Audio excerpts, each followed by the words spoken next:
আমরা গ্রাজুয়েট হওয়ার পর গ্রাজুয়েট হেড পড়ি। এই গ্রাজুয়েট হেডের উপরে থাকে একটা স্কয়ার আর নিচে থাকে এই সার্কুলার বৃত্ত। তো এই স্কয়ার আসলে ম্যাটেরিয়ালকে বোঝায়, বস্তুবাদকে বোঝায়, আর সার্কেল স্পিরিচুয়ালিটিকে বোঝায়।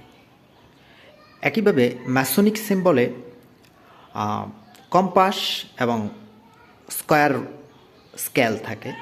তো স্কয়ার স্কেল নিচে থাকে আর কম্পাস উপরে থাকে, কারণ কম্পাস দিয়ে বৃত্ত বানানো হয় আর স্কয়ার স্কেল দিয়ে স্কয়ার বানানো হয়, বর্গক্ষেত্র বানানো হয়। তো নিয়ম হলো বর্গক্ষেত্র নিচে থাকবে, বৃত্ত উপরে থাকবে।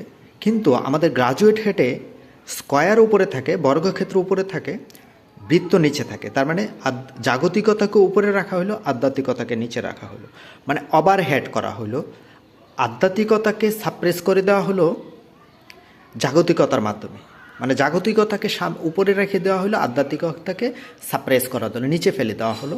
এটাকে প্রমোট করা হলো না। মানে গ্রাজুয়েট হওয়ার অর্থই হইল আপনি বস্তুবাদের দাস হয়ে যাবেন, বস্তুবাদের জন্য আপনি মরিয়া হবেন।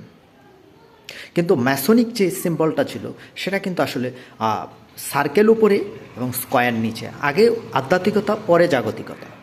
তো আসলে এই গ্রাজুয়েট হেড আসলে এটা স্যাটানিক সিম্বল, এটা শয়তানের প্রতীক হিসেবে ব্যবহার করা হয়।